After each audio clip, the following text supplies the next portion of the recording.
Dear brothers from planet Earth, I am Ashtar Sheran. How are you? Why my question? I see many people excited, focused on the walk, regardless of what happens beyond their backyard. The neighbor's yard is on fire, it's full of pests, but you look at that yard and understand that your neighbor planted that, he is reaping what he himself sowed. Is there a risk to your yard? There is, because if the fire loses control, it could reach your yard too.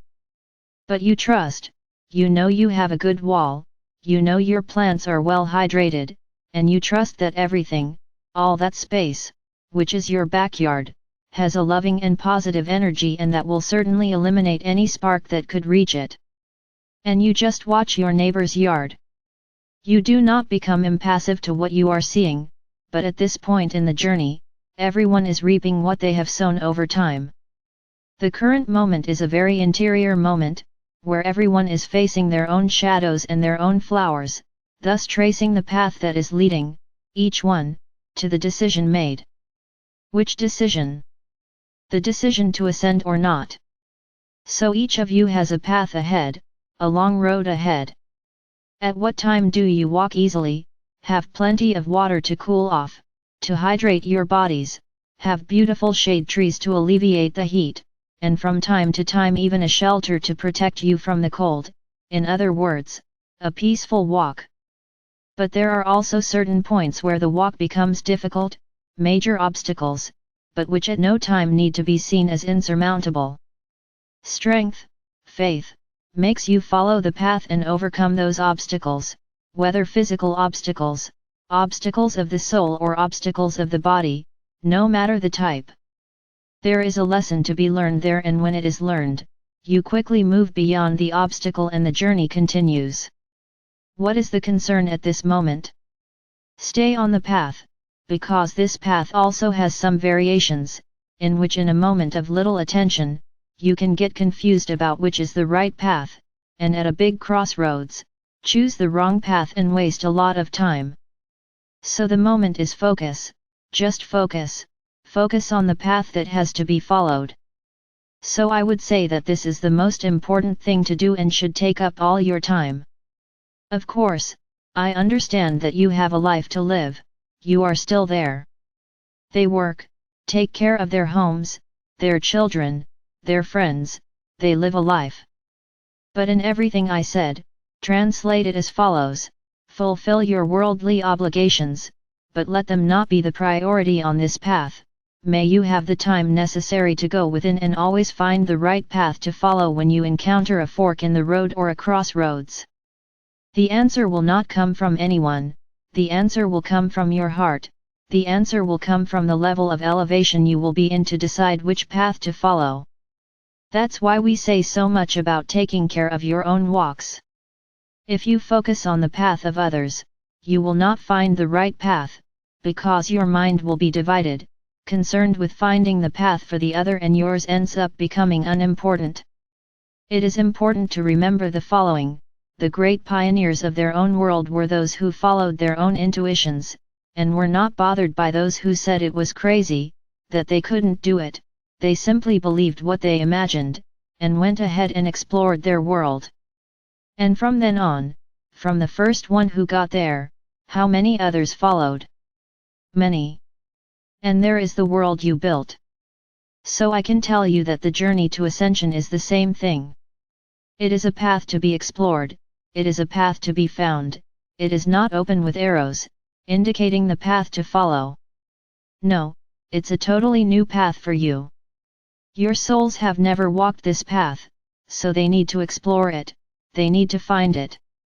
And each soul that takes a step further, opens the way for those who come behind, those who don't have as much perseverance, those who don't have as much wisdom, those who don't have as much understanding, because you are opening the way, and you are putting small signs, showing where you've been, not just for those behind you, but for yourselves.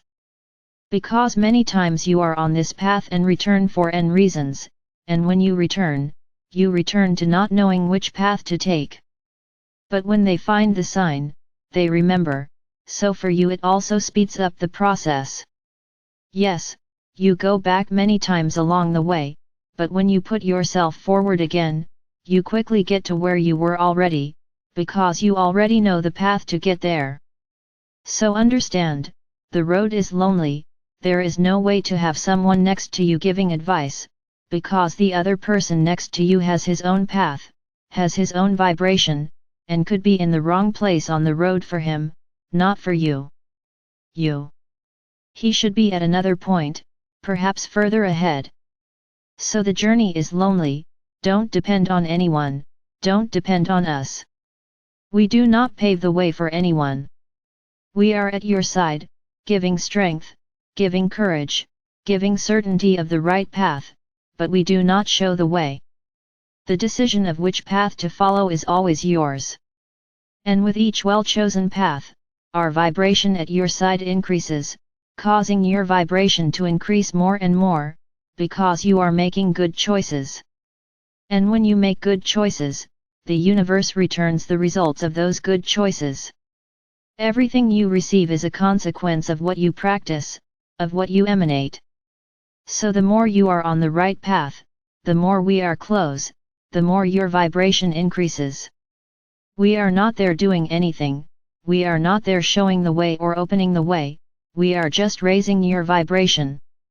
Because the higher you vibrate, the more you attract us, the less you vibrate, the more you push us away. That's how it works. So don't depend on us for anything. We will be closer and closer to you, the more you vibrate the higher, this is how we operate. So if you are vibrating high for peace on your planet, you are vibrating unconditional love for your brothers, we are getting closer and closer to you. And by raising your vibration, we bring about changes on the planet too, because our energy causes change. Can you understand this, that everything is very dependent on what you emanate? If the entire planet emanates fear because of what is happening, we are far from everyone, because fear is the most powerful feeling to keep us away from you. Now if you vibrate faith, vibrate confidence in your own walks, forgetting what is being emanated outside, in the neighbor's backyard, we are with you, vibrating ever higher. And then yes, we can interfere with the planet's energy, we can change that timeline. But she is totally dependent on humanity. At this moment the final card was given. We can say that this was the ace up their sleeve. Unfortunately, it's a smart move, because they managed to affect the entire planet in this way. Because even though the neighbor is often far away, the smoke from his yard will reach everyone's house, one way or another. So it's a card of despair, and they know it's the final card. If they lose this card, it's over, they have nothing left to do against you. But right now, they are winning because fear is ignited on the planet, judgment is ignited on the planet, lies are ignited on the planet. And humanity, many are apathetic, just absorbing, doing nothing. All the changes we are asking for are for humanity to wake up, for everyone on this planet to stand up and realize that they need to stop waging war. Love needs to vibrate, no matter who. Love needs to vibrate. Peace is not a strong word, peace is just a word. Love needs to vibrate. And if every inhabitant of this planet vibrates love, you will suffocate everything that is happening, and then there will be nothing left that you will not be able to cancel. But it all depends on humanity, on what humanity is choosing to live at this moment: fear, intolerance, judgment, anger, hatred, dread, the worst feelings anyone can feel. So let you at least continue your solitary walks, clearing the path, so that more and more, who were still afraid to face the path, see the light, see the signs and think, someone has already passed this way, so this is the path. I will follow you. And in this way you will be able to change the planet. It's not a quick job, it's not an easy job, but if you don't do it, then well say that humanity is really heading towards very disastrous consequences. So, each of you do your part, walk your solitary path, but this path is certainly illuminating the path of many who will follow. And when you reach the end of the road, you will be able to say, I did my part, I helped many to follow the path that I followed. And this will be very important, because you will be the ones who help those behind. Each of you will attract people of the same vibration, similar souls along the path you travel. And they will be attracted to your path and will follow there with confidence, because they know that you have already walked and got there, and you have placed the signs so that they no longer get lost. This is your role, pillars of light. Don't look at your neighbor's yard, forget that your neighbor's yard is on fire, stay in your yard, always trusting that outside the world will fall, but you will land on your feet.